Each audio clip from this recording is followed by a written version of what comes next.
Assalamualaikum warahmatullahi wabarakatuh. Izin Pak Taruna Dewasa Muhammad Gilang NIT 2019-3012 Prodi TMP 3A. Di sini saya akan meresum Keputusan Menteri atau KM nomor 22 tahun 2003. Langsung saja kita lihat undang-undangnya. Keputusan Menteri 22 tahun 2003 tentang pengoperasian kereta api, menimbang dan mengingat. Langsung saja kita ke bab 1. Di sini ada 9 bab dan juga 84 pasal. Bab 1 terdiri dari satu pasal, yaitu pasal 1, membahas tentang pengertian-pengertian umum serta pengoperasian kereta api. Ya, ada kereta api adalah pos adalah peralatan telekomunikasi, persinyalan, pokoknya yang berhubungan dengan pengoperasian kereta api. Di sini dijelaskan pengertiannya. Petak blok, petak jalan, emplasemen, sampai dengan direktur jenderal dan badan penyelenggara. Bab 2, tata cara berlalu lintas kereta api, terdiri dari pasal 2 sampai dengan pasal 18. Pasal 2 pengoperasian kereta api menggunakan prinsip berlalu lintas satu arah, baik pada jalur tunggal maupun ganda pada satu jalur petak blok. Pengecualian terhadap yang memberikan pertolongan. Ketentuan diberikan oleh petugas perjalanan. Ketentuan lebih lanjut. Pasal 3, pada petak jalan di jalur tunggal yang bergigi, kereta api hanya boleh berangkat setelah 5 menit di belakang kereta api di mukanya. Jadi bergantian.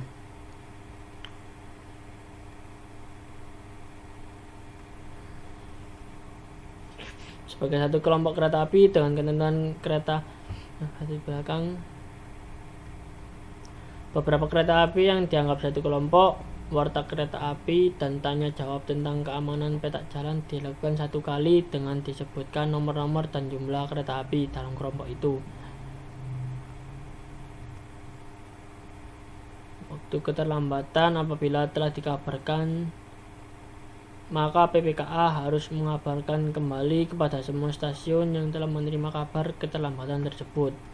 Pasal 4,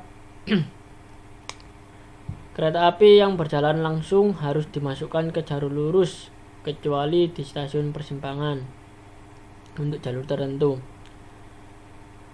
Apabila jalur terhalang untuk dilewati, maka kereta api harus langsung dilewatkan ke jalur belok dengan pengamanan khusus.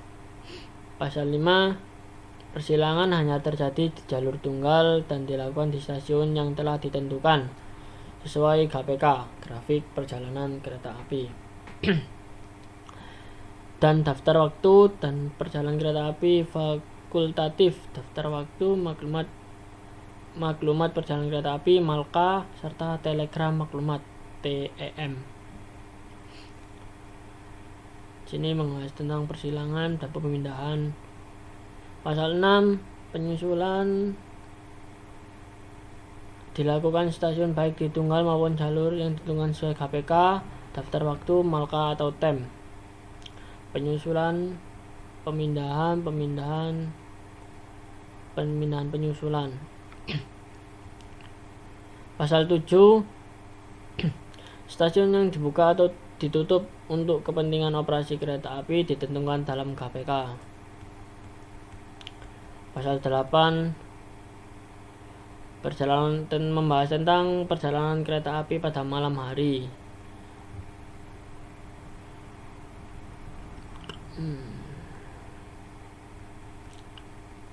Yang menggunakan semboyan. Pasal 9, kereta api tidak boleh berhenti kecuali di tempat yang ditentukan sesuai GPK dan lain-lain. Pasal 10, untuk kepentingan operasi kereta api dilaksanakan langsiran guna Menyusun rangkaian kereta api, menambah atau mengurangi rangkaian, dan menghapus rangkaian. Sini membahas tentang langsiran, batas langsiran di luar wilayah, langsiran dilakukan oleh petugas berwenang. Pasal 11, masinis harus memperhatikan dan mematuhi sinyal, tanda semboyan, dan marka jalan rel yang dilalui. Pasal 12, apabila kereta melewati jalan rel lereng dan jalan rel lengkung, masinis harus memperhatikan kondisi tanjakan, turunan, dan lengkungan. Nah, apabila terdapat tanda semboyan pembatas kecepatan, masinis harus menjalankan kereta sesuai batas kecepatan maksimum.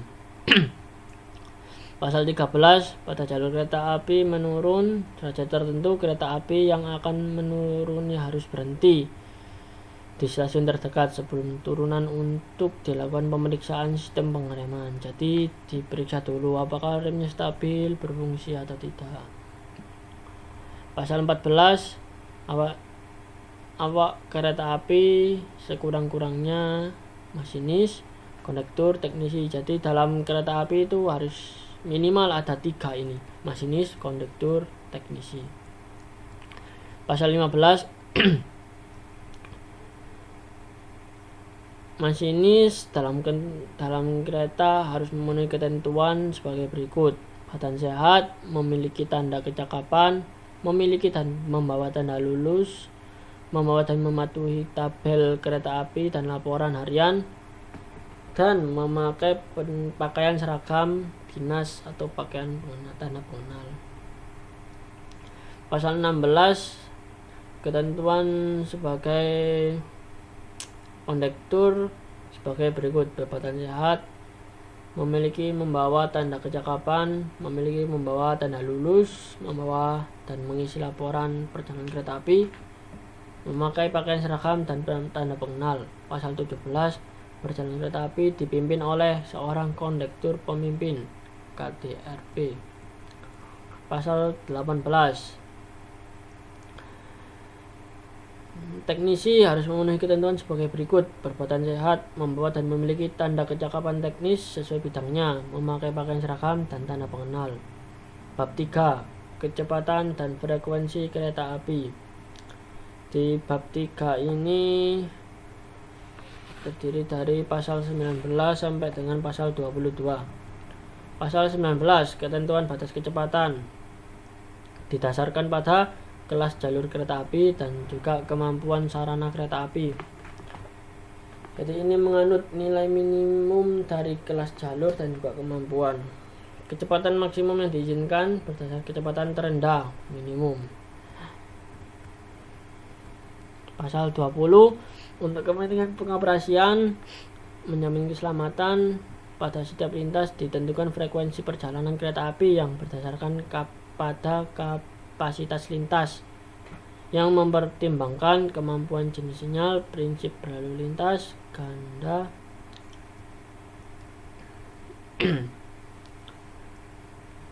frekuensi digolongkan dalam frekuensi rendah maksimum 2 kereta api tiap jam, frekuensi sedang maksimum 3 hingga 5 kereta api tiap jam, frekuensi tinggi adalah maksimum 6 atau lebih kereta api tiap jam.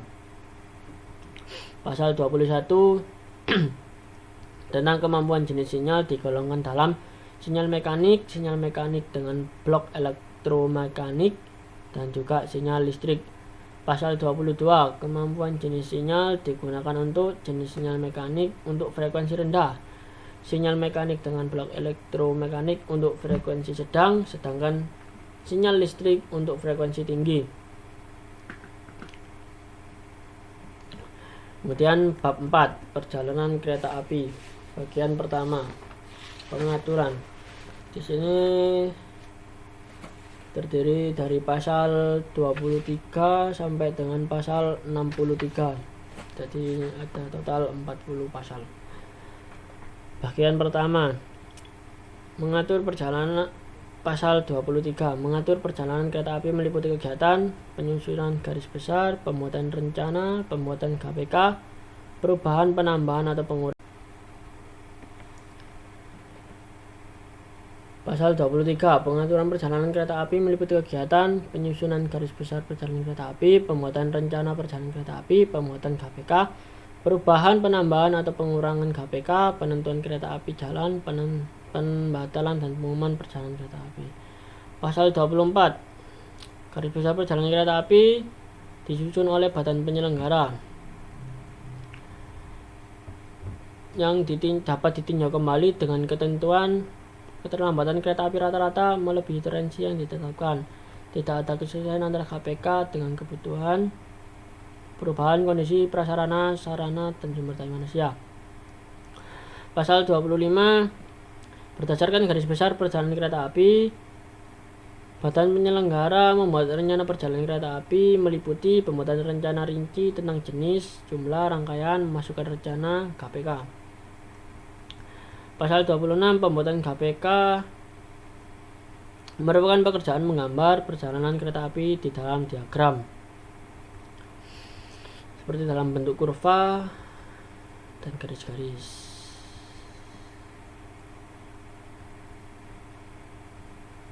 Pasal 27, pembuatan GPK dengan tahapan sebagai berikut.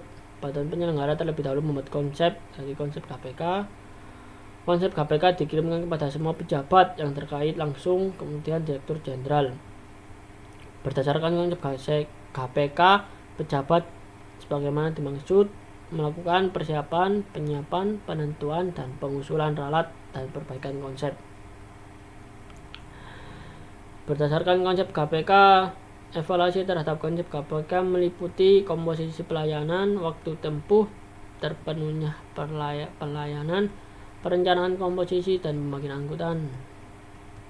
Apabila dalam waktu 1 bulan, sebagaimana dimaksud dalam Direktur Jenderal belum menetapkan GPK, maka digunakan GPK yang diusulkan oleh badan penyelenggara.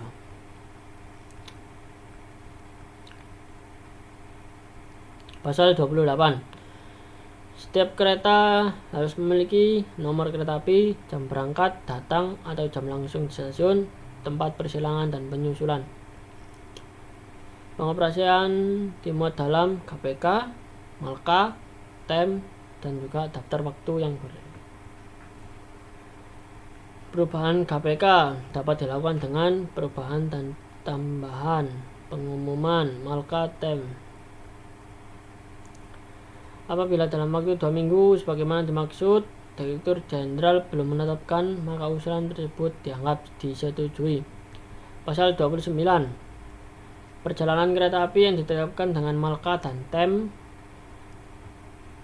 harus disebutkan nomor maklumat, jam berangkat, datang, berhenti atau langsung di stasiun, lintas yang akan dilalui, jenis kereta api, dan lain-lain. Malka yang telah ditetapkan kecuali dikeluarkan Malka baru. Malka disampaikan kepada badan penyelenggara. Pasal 30. Badan penyelenggara mengajukan permohonan tercantum dalam Malka kepada Direktur Jenderal untuk ditetapkan. Pasal 31. Pada jalur kembar dengan sistem blok kereta api luar biasa dapat diumumkan dan ditetapkan perjalanan di belakang kereta api biasa dengan jarak sesuai. Jadi di sini kereta api luar biasa itu didahulukannya, seperti sarana khusus dan lain-lain, atau kereta presiden. Pasal 32. Setiap pembatalan perjalanan kereta api yang dimuat dalam GPK maka harus diumumkan.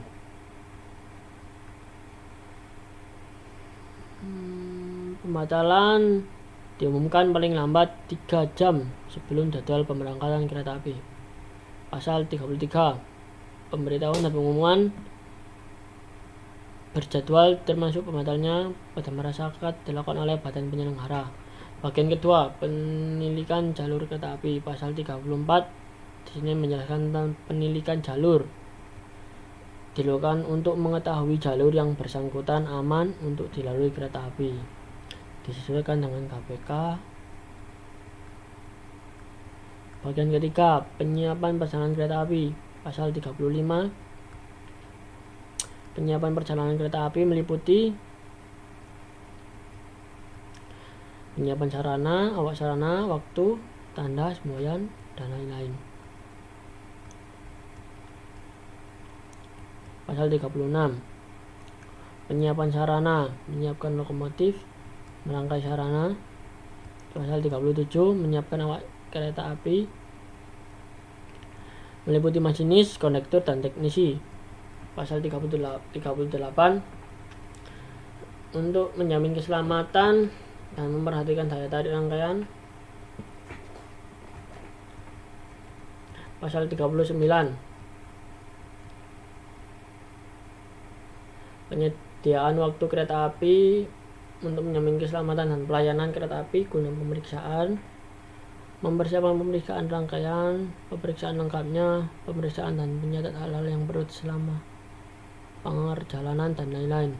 Pasal 40. Tanda semboyan kereta api, meliputi tanda semboyan ujung depan, semboyan akhir kereta api, semboyan lain sesuai kebutuhan. Pasal 41. Kelengkapan administrasi meliputi laporan harian, tabel kereta api, laporan perjalanan kereta api, dan lain-lain. Pasal 42. Sini tanya jawab keamanan petak blok atau petak jalan bebas yang akan dilakukan dengan mengoperasikan peralatan persinyalan mekanik. Pertukaran warta. Pasal 43. Pemberian warta aman sebagai meliputi keamanan jalur, keamanan perjalanan kereta api. Bagian keempat, pasal 44. Dalam hal semua ketentuan sebagaimana dimaksud dalam pasal 35 sampai dengan pasal terpenuhi, maka dengan kegiatan sebagai berikut: penyiapan pegawai, penyiapan rute kereta api, penyiapan pemberangkatan, dan lain-lain. Pasal 45. Penyiapan pegawai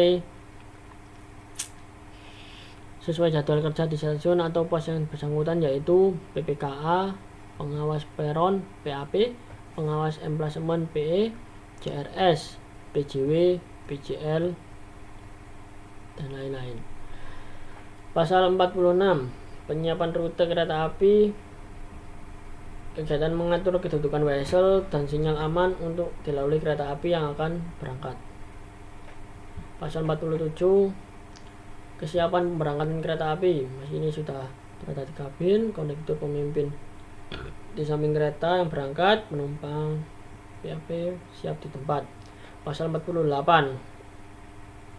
Staf PPKA, PPKD, PPKT yang bertugas stasiun atau lintas harus lulus ujian pengaturan yang bersangkutan.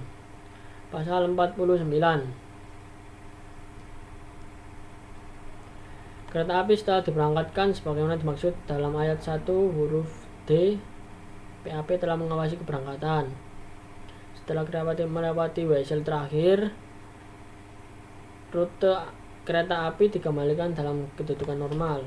Jadi setelah mengubah jalur, dikembalikan lagi weselnya. Bagian kelima, perjalanan kereta api menuju jalan bebas. Pasal 50. Perjalanan kereta api pada petak blok. Pasal 51.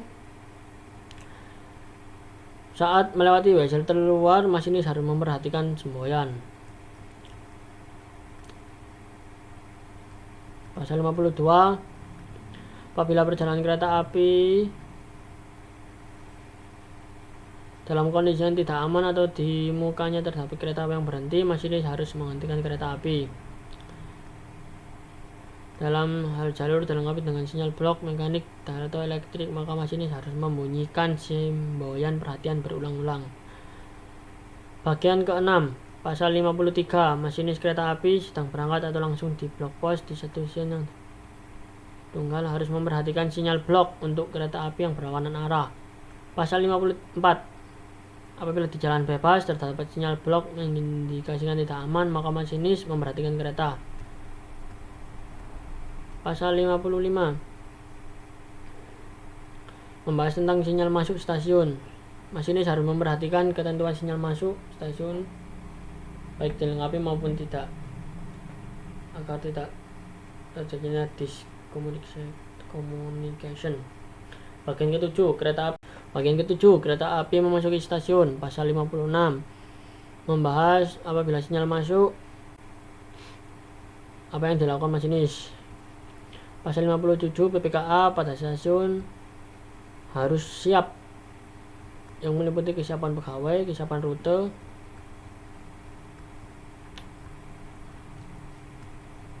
sini pegawainya harus siap semua saat kereta memasuki stasiun. Pasal 58 kesiapan rute, kegiatan dilakukan oleh PPKA, PPKD dan PPK atau PPKT atau pegawai atas perintah PPKA. Pasal 59 mengawasi, yang berupa mengamati dan menjaga agar jalur kereta api yang dilewati aman. Pasal 60 PPKA atau PAP harus memperhatikan tanda semboyan kereta api yang datang.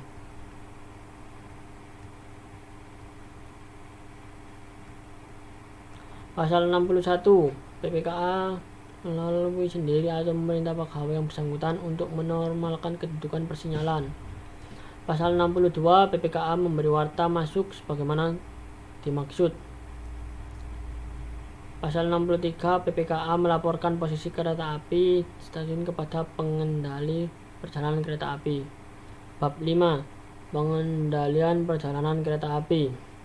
Bab 5 ini terdiri dari pasal 64 sampai pasal 65. Pasal 64 pengendalian perjalanan kereta api dilaksanakan secara langsung dan tidak langsung dengan cara setempat, daerah, dan terpusat.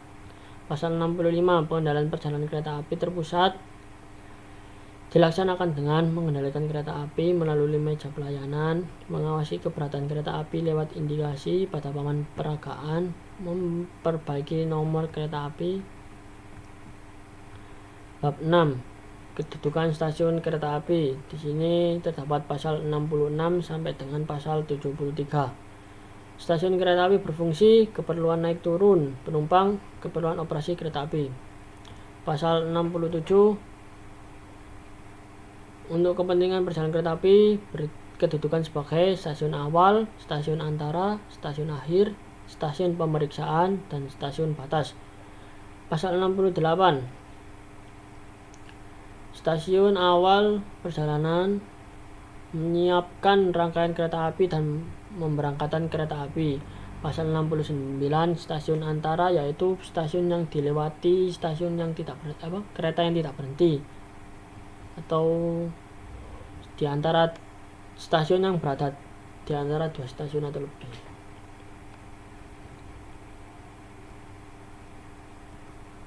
Pasal 70 stasiun akhir yaitu stasiun tujuan akhir perjalanan kereta api. Pasal 71 stasiun pemeriksaan yaitu stasiun tempat memeriksa kereta api agar tidak terjadinya gangguan saat operasi. Pasal 72 stasiun batas merupakan stasiun sebagai pembatas perjalanan kereta api karena adanya stasiun yang ditutup. Pasal 73 lebih lanjut diatur dengan keputusan tersendiri. Bab 7 ketertiban dan kelancaran operasi kereta api. Di sini terdiri dari pasal 74 sampai pasal 81. Pasal 74 apabila rute kereta api stasiun untuk memasukkan kereta api ke rute tersebut harus dilakukan sebagai berikut. PPKA memerintahkan kepada petugas stasiun. PPKA di sini tugasnya PPKA ya. Pasal 75 untuk ketertiban mengatur ketertiban waktu. Pasal 76 mengatasi keterlambatan jadwal, diusahakan turun naik penumpang dipercepat, waktu berhenti dipercepat, masinis menjalankan kereta batas maksimus dan lain-lain. Batas kecepatan maksimum diizinkan batas maksimum kecepatan. Pasal 77 apabila terdapat rangkaian kereta yang ditinggalkan di jalan bebas Maka yang harus diambil tindakan sebagai berikut. PLK, PLRM atau awak kereta memasang tanda semboyan tidak aman. Pada ujung kereta, depan kereta api dipasang semboyan bahaya. Pada waktu kereta api membunyikan tanda bahaya berulang-ulang, dan lain-lain. Pasal 78, jika terjadi rangkaian putus, maka yang diambil tindakan sebagai berikut. Rangkaian kereta api menggunakan rem tangan, maka dilakukan hal-hal, diambil tindakan ini. Menggunakan pengereman. Pasal 79, kereta api BLB. Jika kereta api BLB tidak mungkin berjalan lagi, maka KDRB terdekat meminta bantuan lokomotif atau kereta api pendorong. Pasal 80, rintang jalan disebabkan oleh peristiwa alam, kecelakaan, gangguan, dan lain-lain. Kecelakaan disebabkan tabrakan kereta, tabrakan kereta api seluruhnya keluar rel, kecelakaan lainnya. Tindakan yang diambil adalah kepala stasiun memohon kepada masyarakat pengguna jasa memindahkan penumpang, dan lain-lain. Pasal 81, setiap perjalanan kereta api membawa dan mengisi laporan naskah yang berisi sebagai berikut. Bab 8, ketentuan peralihan. Sini terdapat dua pasal 82 dan pasal 83. Dengan ditambah pasal ini, KPK dilakukan oleh Badan Penyelenggara, berlaku sampai dengan tahun 2003. Bab 9, ketentuan penutup. Pasal 84, keputusan ini mulai berlaku pada tanggal ditetapkan. Menteri Perhubungan terdahulu Agung Gumelar, MSc. Sekian video dari saya, semoga bermanfaat. Undur diri. Wassalamualaikum warahmatullahi wabarakatuh.